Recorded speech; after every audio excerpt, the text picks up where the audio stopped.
So last எபிசோட நம்ம பார்த்தது கோவான் அப்புறம் டோய் இவங்க 2 பேருடைய பாஸ்ட் லைஃப்லயும் என்ன நடந்தது அப்படின்றத பார்த்திருப்போம். ஸோ அதுக்கப்புறம் என்ன நடக்குது அப்படின்றத இன்னைக்கான வீடியோல பார்த்துடலாம்.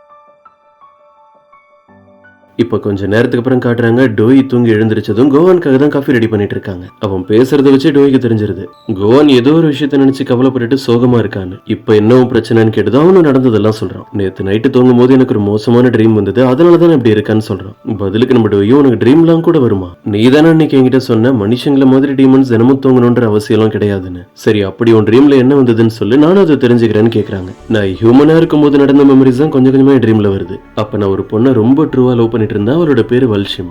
இதை கேட்டதும் நம்ம டோய் வேற லைட்டா டென்ஷன் ஆகிடுறாங்க. உன்னை பத்தி உன் ட்ரீம்ல ஏதாவது தெரிஞ்சுக்கலான்னு பார்த்தா அவன் எக்ஸ் கேர்ள் ஃப்ரெண்டோட கதையெல்லாம் சொல்லிட்டு இருக்க. பேர் என்ன சொன்ன வல்ஷிம். அந்த பொண்ணு பாக்குறதுக்கு என்ன விட அழகா இருப்பாளா. இவன் ஏதோ சொல்லாம அமைதியா உட்காந்துருக்கா. நம்ம டோயும் கிட்ட கேள்வியா கேட்டுட்டு இருக்காங்க. கடைசியா நீங்க 2 பேரும் ஒன்னா சேர்ந்து ஒரு ஹாப்பி எண்டிங் உங்களுக்கு கிடைச்சதா இல்ல சேட் எண்டிங்கா? பதிலுக்கு நம்ம கோவான் அப்ப நடந்த எந்த ஒரு மோசமான இன்சிடென்ட்டையும் சொல்லாம சரியான எண்டிங் தான் எங்களுக்கு வந்ததுன்னு அவனுக்கு ஏதோ வேலை இருக்குன்னு சொல்லி அங்க இருந்து எழுந்து போயிடுறான். அவனோட பாஸ்ட் லைஃப்லயும் டோய் தான் அவனுடைய லவர் அப்படின்ற உண்மையை அவங்க கிட்ட சொல்லாம மறைக்கிறான். அதுக்கப்புறம் நம்ம கோவான் என்ன பண்றான், அவன் கழுத்துல போட்டிருக்க அந்த ஹோலி கிராஸ் செயினையே கட்டிடுறான். நேரா அந்த காடஸ் தேடி இப்ப அவங்க இருக்கிற அந்த கிளப்புக்கு போயிருக்கா. அவங்க இப்போ சீட்டு கட்டு தான் விளையாடிட்டு இருக்காங்க. திடீர்னு கோவன் இந்த இடத்துக்கு வந்திருக்கான்னு தெரிஞ்சதும் மத்தவங்க எல்லாரையும் அங்க இருந்து போக சொல்லிட்டு இவங்க கூட உட்காந்து பேச ஆரம்பிக்கிறாங்க. நீ கோமா வந்திருக்கிறத பார்த்தா உனக்கு உன்னுடைய எல்லா பழைய மெமரிஸும் ஞாபகம் வந்துருச்சு போல இருக்கு. பதிலுக்கு இவனும் ஆமா, நான் இறந்து போறதுக்கு முன்னாடி காடையே வெறுத்துட்டேன். நீங்க இருக்கிற இடத்துக்கு நான் வரவே கூடாதுன்னு நினைச்சேன். அதனாலதான் இப்ப என்ன ஒரு டீமனா மாத்திட்டீங்களா? காடஸ் ரொம்ப கேஷுவலா ஆமா, எனக்கு ஹெல்ல வேலை செய்யறதுக்கு ஒரு பர்சன் தேவைப்பட்டாங்க. நீ தான் அதுக்கு ஒரு சரியான ஆளா இருப்பன்றது எனக்கு தெரியும். உனக்கு ஞாபகம் இருக்கா, நீ இறந்து போறதுக்கு முன்னாடி உன்னை சுத்தி இருக்கிற மனுஷங்க மேல நீ எவ்வளவு வெறுப்பா கோவத்துல இருந்தேன்னு. அதனாலதான் நானும் உன்னை டீமனா மாத்தினா. உனக்கு தான் மனுஷங்களே பிடிக்காது இல்ல. கோவனும் ரொம்ப சோகமா நான் உங்க மேல நம்பிக்கை வச்சிருந்தேன். நான் மட்டும் இல்ல, பாஸ்ட் லைஃப்ல எனக்காக இறந்து போன டோயும் தான். நாங்க 2 பேருமே கடைசி வரைக்கும் உங்களை தானே நம்பிட்டு இருந்தோம். இப்படி நடந்தது நினைச்சு உங்களுக்கு கொஞ்சம் கூட வருத்தமே இல்லையா? நீங்க ஏன் எதுவுமே பண்ணலன்னு கேக்குறான். பதிலுக்கு காடஸும் இந்த ஃபெய்த் நம்பிக்கை இதெல்லாம் இருக்கிறதுலே ரொம்ப மோசமான விஷயம். நடந்த விஷயத்துக்கு நீ ஏன் மேல கோவப்பட்டீங்க எதுவும் ஆக போறது இல்ல. இந்த ஹியூமன்ஸ்லாம் அவங்க எடுத்த முடிவால டோயை சாகடிச்சாங்க. அப்ப நீ எடுத்த முடிவு அங்க பக்கத்துல இருக்கிற எல்லாரையும் சாகடிச்சிட்டு கடைசியா நீனும் சூசைட் பண்ணி இறந்து போகணும்ன்றது. இதுக்கும் எனக்கும் எந்த ஒரு சம்பந்தமும் இல்ல. உங்க லைஃப்ல என்ன நடக்கணும் அப்படின்றது நீங்களே தான் முடிவு பண்றீங்க. நீ ரொம்ப பயந்து போய் இப்ப அதனாலதான் என்ன தேடி இங்க வந்திருக்க. எங்க பாஸ்ட்ல நடந்த மாதிரியே மறுபடியும் உங்க 2 பேரோட லைஃப்ல நடந்துருமோ அப்படின்னு தான். உங்களுக்கு எது வேணுமோ அந்த சாய்ஸை நீங்க ஆல்ரெடி செலக்ட் பண்ணிட்டீங்க. இதுக்கப்புறம் என்ன நடக்கணும்னு இருக்கோ அது நடக்கும். இதை யாராலையுமே தடுக்க முடியாதுன்னு சொல்றாங்க. உன்னோட அந்த ஹோலி கிராஸ் டாட்டூ அது அந்த பொண்ணோட கைக்கு போய் நீங்க 2 பேரும் நிறைய பிரச்சனையை ஃபேஸ் பண்ணணும் அப்படின்றது முன்னாடியே முடிவு பண்ணப்பட்டதுதான். இவன் பாஸ்ட் லைஃப்ல டோய்க்கு அந்த ஹோலி கிராஸ் செயினை தந்திருப்பான்ல, அதே மாதிரின்னு சொல்றாங்க. கோவத்திலையும் அங்க இருக்கிற டேபிள் தட்டினதும் அதுல இருந்து கார்ட்ஸ் எல்லாம் அப்படியே பறக்க ஆரம்பிக்குது. ஆனா அடுத்த செகண்டே கார்ட்ஸ் அது எல்லாத்தையுமே ஒரு ஃபிளவரா மாத்திடுறாங்க. அடுத்து உன் லைஃப்ல நல்ல விஷயமோ இல்ல கெட்ட விஷயமோ எது நடந்தாலும் நீ ஏத்துக்கிட்டு தான் ஆகணும்னு சொல்றாங்க. அதுக்கப்புறம் நம்ம கோவன் நேரம் அங்க இருந்து அவனுடைய ஆபீஸ்க்கு வந்துடுறான். டோயோட உயிருக்கு எந்த பிரச்சனையும் வந்துடக்கூடாது. அப்படி ஏதாவது நடந்தாலும் உடனே உங்களை காப்பாத்தணும்னு யோசிச்சுட்டு இருக்கும்போது பார்க் வந்து இவங்கிட்ட பேசுறாரு. பாஸ், 200 வருஷத்துக்கு முன்னாடி மனுஷனா வாழ்ந்து உங்களுடைய ஹிஸ்டரி கண்டுபிடிக்க சொல்லியிருந்தீங்களா, அது கிடைச்சிருச்சு. அப்ப உங்களை எல்லாருமே யங் மாஸ்டர்னு சொல்லுவாங்க அப்படின்னு பார்க் அதை பத்தி சொல்ல ஆரம்பிக்கும் போது இவன் அதுக்கு முன்னாடி எல்லா டீடைல்ஸ் சொல்றான். அவன் பேர் என்ன, எந்த இடத்துல இருந்தா, அவனோட ஃபேமிலி டீடைல்ஸ்னு எல்லாமே. பாஸ், உங்களுக்கு எப்படி இந்த எல்லா விஷயமும் தெரிஞ்சது அப்படின்னா உங்களுடைய பாஸ்ட் உங்களுக்கு ஞாபகம் வந்துருச்சான்னு கேட்க, ஆமா என் லைஃப்ல நடந்த எல்லா இன்சிடென்ட்டுமே இப்ப எனக்கு ஞாபகம் இருக்கு. அப்ப நான் லவ் பண்ண அந்த பொண்ணோட பேரு வல்ஷிம். அது வேற யாரும் இல்ல, இப்ப என் கூட இருக்க டோய் தான். இதை கேட்டதும் பார்க்குக்கு பயங்கர ஷாக்கு. அந்த பொண்ணோட பேரு வல்ஷிம் அப்படின்றது மட்டும் தான் அவருக்கு தெரியும். டோய் தான் அந்த பொண்ணு அப்படின்றது இப்பதான் இவன் சொல்லி அவருக்கே தெரியுது. பாஸ், அப்படின்னா இந்த டைம் நீங்க 2 பேரும் உங்க லைஃப்ல மீட் பண்ணது கோஇன்சிடென்ட்லாம் ஒன்றும் கிடையாது. ஏன்னா அவங்கள மீட் பண்ண பிறந்த உங்களுக்கு மனுஷங்களுடைய ஃபீலிங்ஸ் பத்தி எல்லாம் புரிய ஆரம்பிச்சது சொன்னீங்கல்ல, இதெல்லாம் நீங்க டோய் கிட்ட சொல்ல போறீங்களான்னு கேட்க இல்ல வேணான்னு சொல்றான். நடந்ததெல்லாம் அவளுக்கு தெரிஞ்சா அவ ரொம்ப ஃபீல் பண்ணுவா. அவளுக்கு எதுவும் தெரியாமலே இருக்கட்டும்னு சொல்றான். இப்ப அப்படியே கட் பண்ண நம்ம டோயை காட்டுறாங்க. ஆபீஸ்ல உட்காந்து அவங்களுடைய வேலையை பார்க்காம இந்த கோவானோட எக்ஸ் லவர் அந்த பொண்ணு வல்ஷிம் யார் அது, அந்த பொண்ணோட ட்ரீம்லாம் இப்ப எதுக்கு எனக்கு வருது அப்படின்னா நம்ம கோவான் இப்போ அவனோட எக்ஸ் லவரை பத்தி யோசிச்சுட்டு இருக்கானா. அந்த பொண்ணோட பேரு கூட இதுக்கு முன்னாடி எங்க கேள்விப்பட்ட மாதிரி இருக்கேன்னு யோசிச்சுட்டு இருக்காங்க. அப்ப அந்த இடத்துக்கு வர செக்ரட்டரி சின்ன கூப்பிட்டு இதை பத்தி டவுட் கேட்டு கிளியர் பண்ணிட்டு இருக்காங்க. உங்க லைஃப்ல நடந்த சில விஷயங்களை நீங்க திடீர்னு மறந்துட்டீங்க. ரொம்ப வருஷத்துக்கு அப்புறம் அது மறுபடியும் ஞாபகம் வருது அப்படின்னா நீங்க அதை நினைச்சு என்ன ஃபீல் பண்ணுவீங்கன்னு கேட்க செக்ரட்டரி சின்னும் பதிலுக்கு இது சந்தோஷமா இருந்தாலும் கொஞ்சம் கன்ஃபியூசிங்காவும் இருக்கும். அந்த டைம்ல நமக்கு ரொம்ப பிடிச்ச ஒரு பர்சன் நம்மளை சப்போர்ட் பண்றதுக்கு நம்ம கூடவே இருந்தா அதுவே போதும். பதிலுக்கு நம்ம டோய் அவங்களுக்கு தேங்க்ஸ் சொல்லிட்டு கோவான் கூட டைம் ஸ்பெண்ட் பண்றதை பத்தி யோசிக்க ஆரம்பிச்சிடுறாங்க. இப்ப அப்படியே கட் பண்ணா ஜெயில இருக்க மியாங்க பார்த்து பேசிட்டு போறதுக்காக அவனுடைய அம்மா வந்திருக்காங்க. அவன் செம்ம கடுப்புல இருக்கான். எதுக்கு என் மேல பாசமா இருக்கிற மாதிரி இப்ப இந்த இடத்துக்கு என்ன தேடி வந்திருக்கீங்க? அப்பதான் ரொம்ப மோசமானவர். அவர் என்ன எவ்வளவு டார்ச்சர் பண்ணிருக்காருன்னு உங்களுக்கு எல்லா விஷயமும் தெரியும் தானே.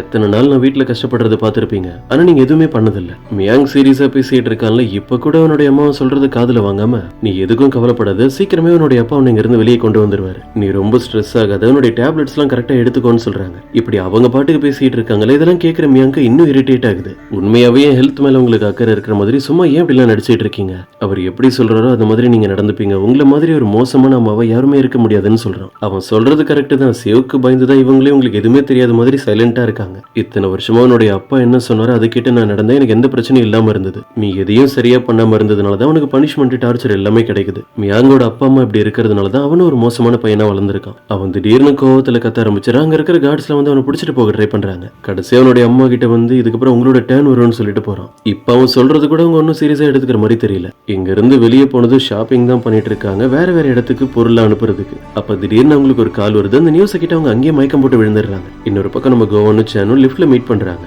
என் கையை நீ சரி பண்ணுவேன்னு எதிர்பார்க்கவே இல்லை, அதுக்காக ரொம்ப தேங்க்ஸ் அவன் சொல்றான். கோவனும் ஃபேஸ்ல எந்த ஒரு ரியாக்ஷனும் இல்லாம நான் உங்ககிட்ட நல்ல பேர் எடுக்கணுன்றதுக்காக ஹெல்ப் பண்ணல, நான் சும்மா தான் பண்ணேன்னு சொல்றான்.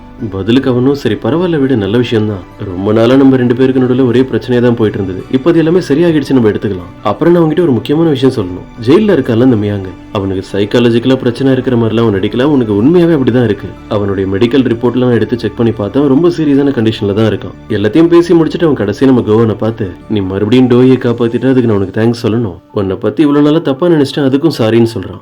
கோவனும் பதிலுக்கு நீ தப்பாலாம் நினைக்கல, எல்லாமே சரியா தான் நடக்குதுன்னு சொல்றான். இது கேட்கற இவனுக்கு ஒன்னும் புரியல. இன்னொரு பக்கம் நம்ம டோய்க்கு போலீஸ் ஸ்டேஷன்ல இருந்து கால் வந்திருக்கு. ஓவரா ஸ்ட்ரெஸ் ஆனதுனால மியாங்க ஜெயிலே சூசைட் பண்ணி இறந்து போயிட்டான் அப்படின்னு. இப்படி ஏன் அவன் பண்ணா நம்ம டோய்க்கும் புரியல.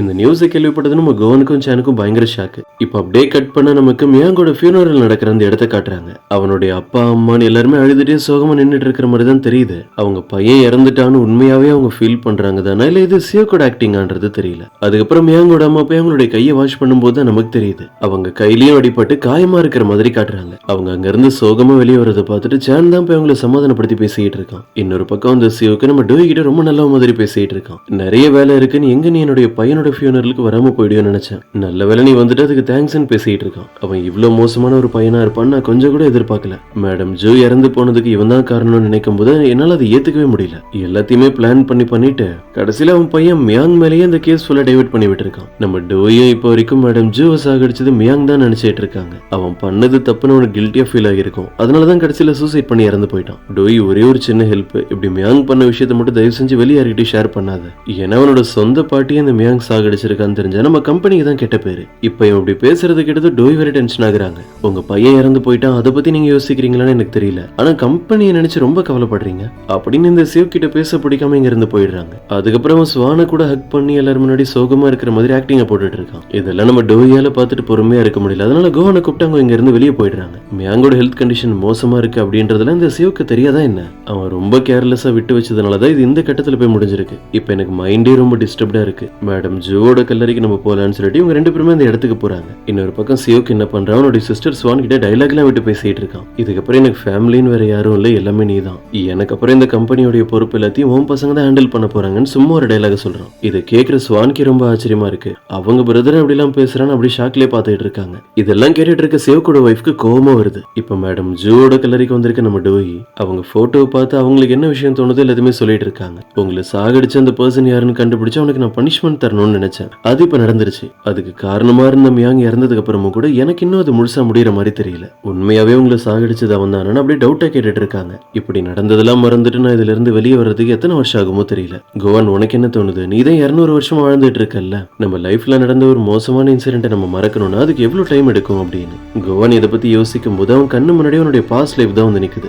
எவ்வளவு டைம் எடுத்தாலும் சரி நம்ம அந்த இன்சிடென்ட்ல இருந்து வெளியே வரவே முடியாது, அதை மறந்துட்டு நம்ம நிம்மதியா இருக்கிற மாதிரி நடிச்சாதான் உண்டுன்னு சொல்றான். இப்ப அப்படியே கட் பண்ண ஒரு பார்க்ல காட்டுறாங்க. செக்ரட்டரி ஷின்னும் பார்க்கும் ஃபுல் டைம் லவ் பண்ணவே ஆரம்பிச்சிட்டாங்க போல இருக்கு. ஷின் உங்களுக்கு இந்த சன்செட் அப்புறம் சாக்லேட் இதை தாண்டி வேற என்ன பிடிக்கும்னு கேட்க எனக்கு ஸ்வீட்னா ரொம்ப பிடிக்கும், அதுலயும் முக்கியமா உங்களன்னு இல்லாததெல்லாம் சொல்லிட்டு இருக்காங்க. அதுக்கப்புறம் பார்க்க ஒரு கையில வச்சிருக்க ஒரு கார்டு எடுத்து ஒரு டான்ஸ் பெர்ஃபார்மன்ஸ் நடக்க போகுது, நீங்க அந்த இடத்துக்கு வந்தீங்கன்னா நம்ம ரெண்டு பேரும் மீட் பண்ணி பேசலாம்னு சொல்றாரு. ஆக்சுவலா இவனோட ஸ்வாட் டான்ஸ் இருக்குல்ல அதுதான் நடக்க போகுது, அதை பத்தி தான் அவர் சொல்லிட்டு இருக்காரு. செக்ரட்டரி இன்னும் இல்ல நம்ம அப்படிலாம் மீட் பண்ண வேணாம், ஏன்னா அது நீங்க ஒர்க் பண்ற இடம், நம்ம பர்சனல் லைஃப் நம்ம பண்ற ஒர்க்குக்கு நடுவில் வராத மாதிரி பாத்துக்கலாம்னு சொல்றாங்க. இப்படி இவங்க ரெண்டு பேரும் சின்சியரா உட்காந்து இந்த இடத்துல பேசிக்கிட்டு இருக்கிற இதே நேரம் இங்க ஒரு குரூப் வேற வருது. ஹான் தான் அவருடைய டீம்ல இருக்க ரெண்டு பேரை கூப்பிட்டு இந்த இடத்துக்கு வந்திருக்காரு. அவங்க பக்கத்துல தான் வராங்க அப்படின்றது தெரிஞ்சதுமே செக்ரட்டரி என்ன பண்றாங்க, பார்க் கூட அவங்க என்னமோ ரொம்ப க்ளோஸா இருக்கிற மாதிரி அவரை பிடிச்சி கிஸ் பண்ணிடுறாங்க. இவங்க 3 பேருமே இந்த பார்க்ல சும்மா உட்காந்துட்டு போலாம் தான் வந்திருப்பாங்க. அதனால செக்ரட்டரி ஷின் இங்க இருக்காங்கன்ற விஷயத்தை கவனிக்காம அவங்க அப்படியே அங்க இருந்து போயிடுறாங்க. இப்ப அப்படியே கட் பண்ணா ஈவினிங் யூனோட டான்ஸ் பெர்ஃபார்மன்ஸ் ஆரம்பிக்கிறதுக்கு முன்னாடி பிரஸ் மீட்ல அவங்க நின்னுட்டு இருக்காங்க.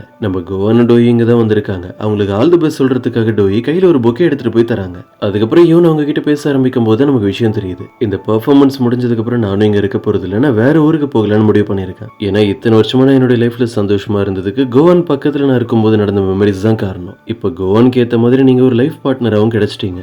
நான் இங்கே இருந்தா உங்களுக்கு டிஸ்டர்பன்ஸா இருக்கும், அதனாலதான் நான் வேற இடத்துக்கு போகலான்னு முடிவு பண்ணிருக்கேன்னு சொல்றாங்க. இந்த பெர்ஃபார்மன்ஸ் ஆரம்பிக்கிறதுக்கு முன்னாடி கோவன் கூட அவங்க ஒன்னா நின்னுட்டு இருக்கிற மாதிரி சில போட்டோஸ் எல்லாம் எடுத்துக்கிறாங்க. கட் பண்ணி இப்ப ஆடிட்டோரியம்ல பார்க்கிட்ட ஒரு விஷயத்த சொல்றாங்க. நான் இந்த ஸ்வாட் டான்சிங் எதுக்காக கத்துக்க ஆரம்பிச்சேன்னு உங்களுக்கு தெரியுமா?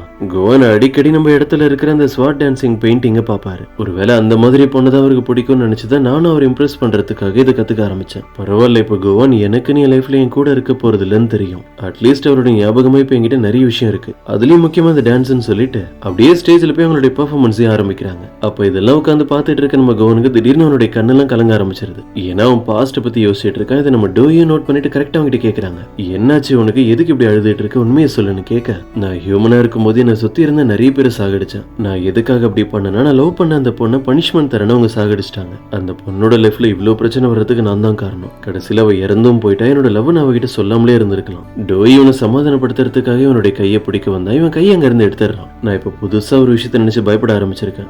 என்னால உன் லைஃப்ல எந்த பிரச்சனையும் வந்துடக்கூடாது அப்படின்னு. டோயும் பதிலுக்கு, நீ இப்படிலாம் என்ன அவாய்ட் பண்ணிட்டு நான் என்னோட லைஃப்ல சந்தோஷமா இருப்பேன்னு நினைச்சியா? அதை என்னால தாங்கிக்கவே முடியாது. அதுதான் இருக்கிறதுலே மோசமான விஷயம். எவ்வளவு பிரச்சனை வந்தாலும் எனக்கு அதை பத்தி கவலை இல்ல. நான் கடைசி வரைக்கும் அவன் கூட தான் இருப்பேன்னு சொல்றாங்க. டோய் இப்ப எப்படி அவங்க கிட்ட பேசினாங்களோ இதே மாதிரி தான் கோவான் அவனுடைய பாஸ்ட் லைஃப்ல டோய் கிட்ட பேசியிருப்பான். இப்ப அவர் எதை பத்தியும் கவலைப்படாம சந்தோஷமா அவங்களுடைய கையை பிடிச்சிட்டு, நம்ம ஃபேட்ல என்ன நடக்கணும்னு இருக்கோ அதெல்லாம் நடக்கட்டும், நான் எல்லாத்துக்கும் தயாரா தான் இருக்கேன். ஆனா இந்த டைம் கண்டிப்பா நமக்கு ஒரு ஹாப்பியான எண்டிங் இருக்கணும்னு ஆசைப்படுறேன். இப்படி அவங்க பேசிக்கிட்டு இருக்க இதே நேரம் அவங்க யூனோட பெர்ஃபார்மன்ஸ் நடந்துட்டு இருக்கு. அப்ப கோவன் தான் அவனுடைய பவரை யூஸ் பண்ணி யூனை சந்தோஷப்படுத்துற மாதிரி பண்றான். அவங்க ட்ரெஸ்ல நிறைய பட்டாம்பூச்சிலாம் இருக்கிற மாதிரி டிசைன்ஸ் இருக்கு. அது எல்லாம் உயிரோட வந்து க்ளோ ஆகிட்டே அந்த இடம் ஃபுல்லா பறக்கிற மாதிரி பண்றான். இப்ப அப்படியே கட் பண்ண பிளாஷ்பேக்ல நமக்கு ஒரு பெரிய விஷயத்தை ரிவீல் பண்றாங்க. டோயோட அம்மா அப்பாவுக்கு கார் ஆக்சிடென்ட் நடக்கும்ல, அந்த டைம் இது என்னாச்சுன்னு பாக்குறதுக்காக மேடம் ஜோ அந்த இடத்துக்கு எழுந்து போறாங்க. அங்க நம்ம கோவன் தான் கையில அக்ரிமெண்டோட நின்னுட்டு இருக்கான். அதுவும் எரிஞ்சு முடிஞ்சிருது. டோயோட அப்பா அம்மா இவங்கிட்ட ஏதாவது அக்ரிமெண்ட் சைன் பண்ணிருக்காங்களான்னு தெரியல. இவன் இங்க இருந்து நடந்து போகும்போது கடைசியா மேடம் ஜோவை பார்த்து சிரிக்கிறான். ஒருவேளை இது எல்லாத்துக்கு பின்னாடியும் மேடம் ஜோ தான் ஒரு முக்கியமான காரணமா? இதுக்கு நம்ம அடுத்த எபிசோட்ஸ் ரிலீஸ் ஆகிற வரைக்கும் கொஞ்சம் வெயிட் பண்ணி ஆகணும். சோ இன்னைக்கான எபிசோட் இதோட முடியுது. இந்த வீடியோ கண்டிப்பா உங்களுக்கு பிடிச்சிருக்கும் நம்புறேன். பிடிச்சிருந்தா மறக்காம உங்களுடைய ஃப்ரெண்ட்ஸ்க்கு ஷேர் பண்ணுங்க. சோ நெக்ஸ்ட் எபிசோட்ல மீட் பண்ணலாம்.